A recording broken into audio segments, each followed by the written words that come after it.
मेरा बनाव, मैं सरिता राठौर। आज मैं आपको ऐसे शख्स से मिलाने जा रही हूँ जो कि आज एक वो कवि हैं, बिहार के रहने वाले हैं, बिहार बेतिया ज़िले के रहने वाले हैं। आज सुनिए उनके संघर्ष की कहानी।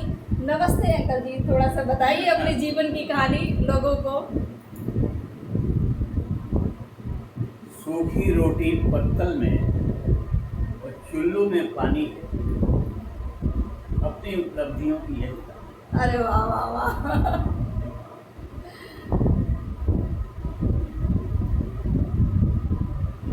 मैंने अपने जीवन में इतने उतार चढ़ाव देखे हैं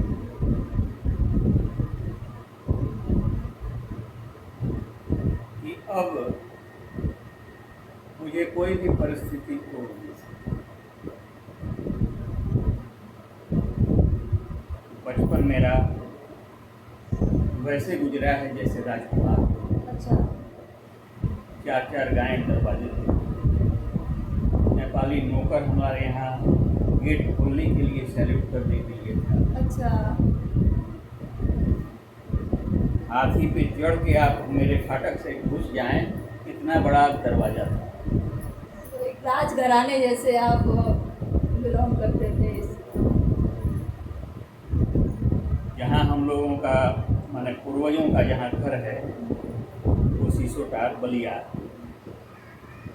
वो तेरे मौजा के वो जमींदार थे, मेरे बाबा परिवार। अच्छा, आपके बाबा परिवार। वहाँ से हम लोगों का जब बेतिया पदार्पण हुआ तो बेतिया में भी वही व्यवस्था बहुत बढ़िया, लेकिन जीवन में वही होता है कि राजा हरिश्चंद्र को भी डोम राजा के हाथ से मिलना पड़ा। तो परिस्थितियाँ आईं और आईं तो ऐसे आईं कि हम लोग साफ रोड पे आ गए, और रोड पे आने के बाद तकरीबन 12 वर्ष वो संघर्ष चला, जहाँ एक चवन्नी पॉकेट में नहीं है फिर भी चल रहा है, ऊपर वाला है, भोजन वही देता है। संसार को चींटी से लेके और हाथी तक को भोजन वही देता है। आदमी ये सोचता है कि एक मात्र 84 लाख योनियों में एकमात्र मनुष्य है जो कमा के खाता है। पता है मैं कमा के खा रहा हूँ, लेकिन आए वो भी समय कटा। परिस्थितियाँ धीरे धीरे अपने में विश्वास जब आपको रहेगा ना, अपने पे विश्वास और ईश्वर पे भरोसा, तो वो देता है, राम देता है। 2 बच्चे, 2 लड़के मेरे और 1 लड़की, तीनों की शिक्षा दीक्षा लोग देखते थे कि कैसे होगा, क्या होगा इस नैया का, क्योंकि फुटपाथ पर फुटपाथ पे है, आ जाता है। 12 वर्ष मैं प्लास्टिक टांग के, जैसे वो स्टेशन के आप पीछे देखती होंगी, झोपड़पट्टी वाले जो अपने बाल बच्चों को लेकर रहते हैं, वैसे मैं रहा हूँ। तो अंकल ऐसा क्या हो गया था कि जैसे कि इतना बड़ा आपने जैसे बताया राजघराने जैसा घर, फिर एकदम से झोपड़पट्टी में आने का कारण हो गया कि जो हम लोग जहाँ थे, जहाँ घर था 7.5 कट्ठे में चौक पे, वो साजिश के तहत एक मारवाड़ी ने रजिस्ट्री कराया। धोखा और पैसा उस समय दे के वो अपना डिग्री उग्री करा के एक बैग, बहुत पैसा खर्चा किया और हम लोगों को वहाँ से निकालना पड़ा। इस वजह से आप उनकी वजह से हम फुटपाथ पे आए और सारे सामान बिखर गए। फिर धीरे धीरे वहीं से खड़ा होना था, लेकिन आपने हिम्मत नहीं छोड़ी हमने। और मैं अपने जीवन में, जब मैं 15 साल का था, तो मैं बेतिया से पटना के लिए पास बनवा के 3 महीने का ट्रेन का, उस समय ट्रेन थी। अच्छा। उस समय ये नहीं था, गंगा पर पुल नहीं बना था, पुल तो हमारे सामने बना है, अच्छा जो ब्रिज बना है अभी, वो हम लोगों के सामने बना है, जहाज से पटना जाते थे हम लोग। तो 3 महीने का रेलवे पास बनवा के मैं पॉकेट में रखता था कि लाइन में लग के टिकट नहीं लेना पड़े। और एक ट्रेन थी रात में हमारे यहाँ बेतिया से 9 बजे खुलती थी और सुबह 7 बजे 6 बजे पहले या पहुँचती थी, वहाँ से जहाज पकड़ के हम लोग पटना पहुँचते। तो डेली पैसे नहीं थे, जो 2000 2500 रुपये किसी तरह जो हम लोगों के हाथ में था, वो रुपया लेके रोज़ मार्केट से लाकर किताब अपने दुकान पे रखना और रोज़ 2-3 हज़ार का बेच के फिर वो पैसे लेके जाना। 3 महीना रोज पटना जा रहे हैं आ रहे हैं, जा रहे हैं आ रहे डेली आना जाना। हैं। कभी कभी तो मैं जूता का फीता भी नहीं खोलता था, वैसे ही अपना जो रोटी सब्जी हुआ 4 खाया, जो दिखा है पैसा पॉकेट में लिया, फिर निकल गए। और इतना संघर्ष किया कि ये है। देखिए फ्रेंड्स, संघर्ष कभी भी मुसीबत आए, जैसे अंकल जी की ये कहानी है, मुसीबत आई पर घबराए नहीं, उस मुसीबत में जी तोड़ मेहनत की। आप सोच सकते हैं इनकी जुबानी, आज ये खुद अपनी संघर्ष की कहानी सुना रहे। एक कवि हैं, कविता भी सुनवाएंगे, पहले इनकी संघर्ष की कहानी हम सुनते हैं, फिर क्या हुआ। फिर 74 से और 78 तक 4 साल तो ये रहा। इसके बाद फिर वही हुआ कि 78 में निकला बिहार स्टेट का टेक्स्ट बुक पब्लिशिंग कंपनी का कि आप एजेंसी हर जिले में दी जाएगा। वहीं से हमारा शुरुआत हुआ। फिर राइजिंग का शुरुआत हुआ। पैसे तो नहीं थे, जाके हमने अपना एप्लीकेशन डाल दिया एजेंसी के लिए, एजेंसी मिल जाएगी। हाँ, तो उस समय 1000 रुपये का मात्र सिक्योरिटी था। अच्छा, टेक्स्ट बुक कंपनी का बिहार स्टेट का 1000 रुपये का सिक्योरिटी जमा करना था। तो सोचा चलो ये सिक्योरिटी जमा करके ले लेते हैं, फिर देखा जाएगा। 10,000 रुपये का कम से कम उसमें माल उठाना था। अच्छा, 10,000 मिनिमम 10,000 का पहला बिल बनवाया सर। फिर क्या किया आपने? अब हमने 1000 का तो हो गया, ले लिया। हाँ। उसके बाद मैं आके और दुकानदारों से, जो लोकल दुकानदार थे, उनसे संपर्क किया और संपर्क करके कहा कि भारत मेरे पास पैसे तो है नहीं और बुक्स हमारे ही थ्रू आपको मिलेगा, क्योंकि एजेंसी हमको मिल चुकी है, तो आप हमको जितना आपको माल लेना है उसका एडवांस रखो। एडवांस विश्वास है आपको? वो तो विश्वास था लोगों को, क्योंकि लोग हमको जानते थे। वहाँ लोगों ने पैसा दिया और पहला मेरा कंसाइनमेंट 47,000 रुपये का। अरे वाह, लोगों के पैसे देखिए, एक भी पैसा नहीं था, ओनली रजिस्ट्रेशन का बस पैसा मिल गया था एजेंसी का, और बाकी पैसे लोगों ने विश्वास करके दिए। अभी माल नहीं लिया था, बुक्स नहीं ली थी, लेकिन पहले से एडवांस मिल गया, जिससे कि आपका भी काम चल गया। ड्राफ्ट बनवाया मैंने उनके पैसे का और लेके जाके माल लाया। उसी से शुरू हुआ। अकेला तो पूरा चंपारण का मैं 10 साल अकेला मैं रहा डिस्ट्रीब्यूटर। अच्छा, काशी पुस्तक मंदिर आज भी जिंदा है। अच्छा, अब तो मैंने दे दिया है छोटे भाई। अच्छा, अभी छोटे भाई को दे दिया आपने, रिटायरमेंट ले लिया है हाँ, उस काम से। छोटा भाई अभी संभाल रहा है आपका। वही है कि दिनकर ने लिखा है कि जब आवे समय आपके पास तो मन में धैर्य रखिएगा तो सब निकल जाएगा। उन्होंने लिखा है पंक्ति में कि सामने प्रकट हो प्रलय फाड़ तुमको मैं राह बनाऊंगा और जाना ही है तेरे भीतर तो धूम मचाता जाऊंगा। क्या धमकाता है काल, अरे आजा मुट्ठी में बंद कर दूं, समय पाऊं तुझको समाप्त कर दूं और निज को स्वच्छंद। वाह वाह वाह, बहुत अच्छा, बहुत अच्छा। तो वही सब प्रेरणा उन्हीं लोगों के साहित्य से मिला। उनकी किताब की दुकान थी और मैं जब 7वें 8वें क्लास से ही जब बैठता था दुकान पे, तो उन लोगों की किताब कुछ लेके कहानी, कुछ किसी का कविता अपना देखता हूँ, पढ़ रहा हूँ, जो ग्राहक नहीं है, तो वही सब प्रेरणा जो भीतर था वही मुझे खड़ा। बुक्स से ही मिल गई, किताबों से जो आप पढ़ते रहे उसी से आपको प्रेरणा मिली कि हाँ, साहित्य समाज का दर्पण है जो कहा जाता है, वो एकदम सत्य। वही सब प्रेरणा हमको मिला और खड़ा हुए। तो भाई दोनों बच्चे इंजीनियर हैं, बेटी PhD है, गोल्ड मेडलिस्ट है, 2 राज्य के राज्यपाल उसके बाद गोल्ड मेडलिस्ट। अच्छा बेटी को? ये अरे वाह। बिहार यूनिवर्सिटी की टॉपर है बेटी। बेटी, पीजी में डॉक्टर है। और वो सब क्या बोलते हैं उसको,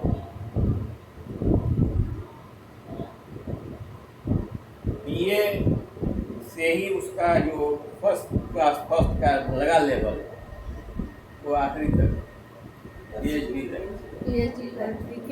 गोल्ड मेडल जीतना। गोवा और बिहार के दोनों राज्यपाल गए थे। अच्छा, चलिए बहुत अच्छी बात है, बहुत खुशी की बात है।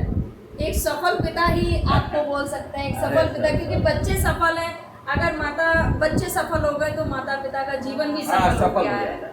बच्चे अगर अच्छे इसमें कोई निकल संदेह जाए, नहीं, बच्चे अच्छे निकल जाएं, वही है कूद कपूत को क्या धन संचय, कूद सपूत को क्या धन संचय। बिल्कुल। दोनों में धन संचय का कहीं कोई जरूरत नहीं है। आप बस अपना काम करते जाइए, ईश्वर है रास्ता देंगे। आपकी जो राह है, जो कर्म है, वो सही होनी चाहिए। बस बस बस, उसमें कोई खोट नहीं होना नहीं। चाहिए। आप गलत रास्ते पे नहीं जाना, बस आपका रास्ता सही होना चाहिए। और बाकी ईश्वर आपके साथ है अगर आपका रास्ता सही है। उस समय लोगों ने बहुत ऐसे भी राह चलते लोग आए, ये कर लीजिए बहुत पैसा मिलेगा अपनी कहीं से। उस समय पीलीधारी कपड़े का स्मगलिंग होता था। अच्छा। उस समय ये एक बार 500, 700, 1000 रुपये का माल इधर लाइए तो 2000 हो जाता है। अच्छा। ऐसा था। कट पीस का वो देता था, shirt piece, pant piece, Chinese सब आते थे। तो लोगों ने हमको वो भी बताया कि चलते ये सब नहीं, देश के साथ गद्दारी नहीं। पैसा मैं लेके इस रोटी को किसको खिलाऊंगा? ये तो खाएगा, मैं तो लाऊंगा 1000 रुपया, तो वो खाएगा हमारा बाल बच्चे का। तो उनका वो जो फिर संस्कार जो बदलेगा, उसको रोक पाना मेरे बस का नहीं है। इसलिए इसको रहने दो, रोटी बना दे। बिल्कुल। अगर आप गलत तरीके से धन को कमाते हैं, लेके आते हैं और फिर उसी से आपके बच्चों का पालन पोषण करें, तो उनकी जो बुद्धि है वैसे ही उनके अंदर, जैसा अन्न वैसा मन। बिल्कुल बिल्कुल। अन्न का प्रभाव मन पर बहुत ज़्यादा पड़ता है। अगर आप चोरी और गलत तरीके से पैसे कमा के, अगर किसी की बद्दुआ या हाय लेके जबरदस्ती किसी का छीन के लेके अगर आप अपनी इनकम कर रहे हैं, तो ऐसी इनकम से बचना चाहिए। वो कहीं ना कहीं जरूर, वो आज नहीं तो कल मिलेगा इसका फल मिलता है। ये तो आपने उस रास्ते को ना चुन के, जैसे कि आपने बताया बहुत सारे ऐसे लोग आए कि हाँ इस तरीके से पैसे कमाइए, कमा लीजिए, नहीं चाहिए। लेकिन आपने जो रास्ता उचित, जो अच्छा, जो सही रास्ता वो चुना। मेरी बच्ची है, वो मैट्रिक में पढ़ती थी वहीं आलोक भारती में, तो अपने से छोटे बच्चों को वो फ्री पढ़ाती थी।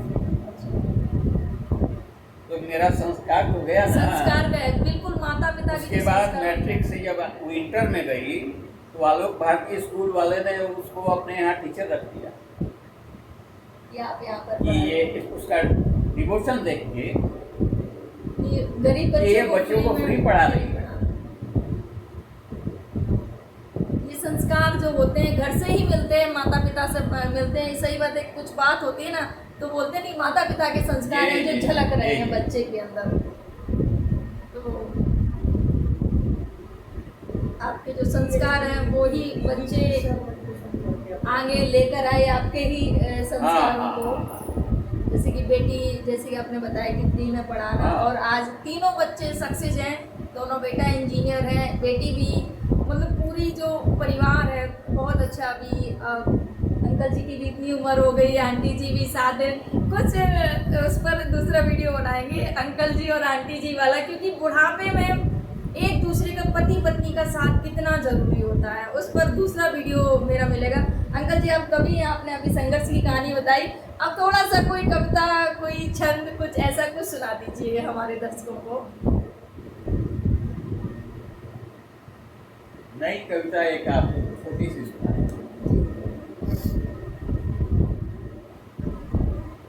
प्रश्नोत्तर है। किसी ने मुझसे पूछा, आप कौन हैं?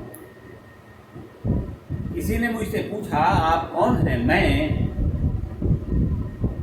अजी अपने विशाल भारत का एक अदना किसान और सियासत के जूते से सना किसान।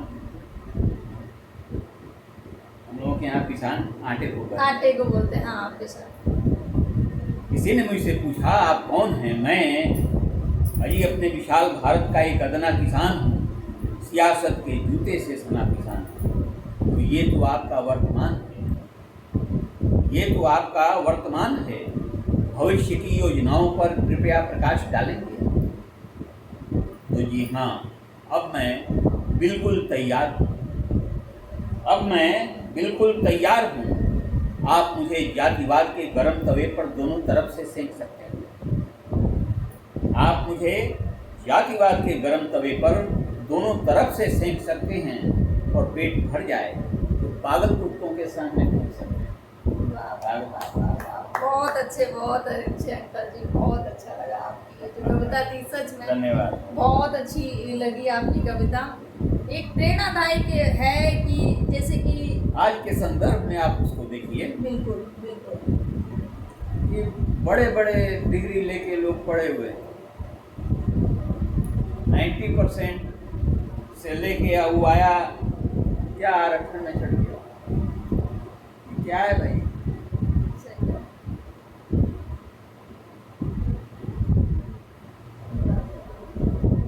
यही है, दुनिया है, चल रहा है। तो कवियों का तो होता है कि एक अच्छा मार्गदर्शन लोगों को देना और कविता के द्वारा अपने दर्द को बयां करना। बस ये कवियों की जो वाणी रहती है, उनकी जो कविता रहती है, उसमें स्पष्ट झलकता है जब वो कोई भी कविता बोलते हैं या लिखते हैं।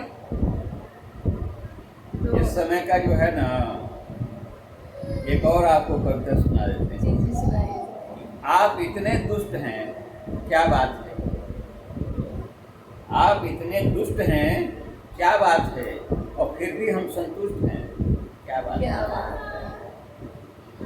अंदरूनी हैं कई बीमारियां, अंदरूनी हैं कई बीमारियां और देखने में पुष्ट हैं, क्या बात है?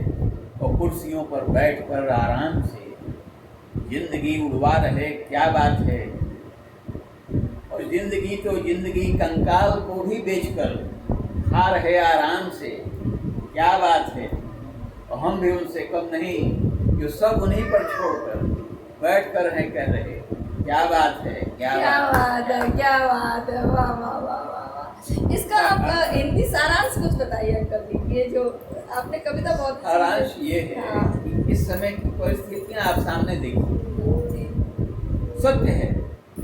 मेरी कविताएं जो भी हैं वो अनुभूत हैं, स्वयं अनुभूत हैं। हम देख रहे हैं ये क्या कहीं भी हो जा रहा है। कहीं गाय के नाम पर कट रहे हैं, कहीं गोबर के नाम पर कट रहे हैं, कहीं आप हिंदू मुसलमान के नाम पर कट रहे हैं। माने क्या हो रहा है?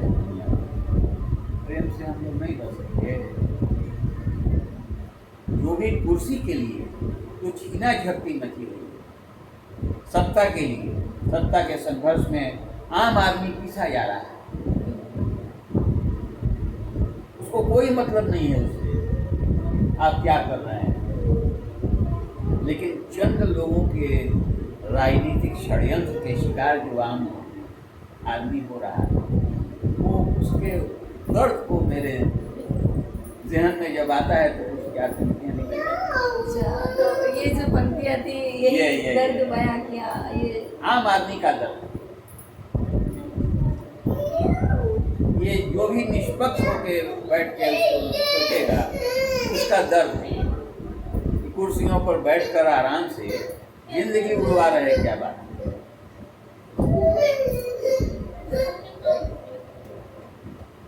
वो किसी के पार्टी के हों, किसी के भी जाति के हों, उससे मतलब नहीं है। लेकिन आपकी कूटनीति के चलते ये सब हो रहा है।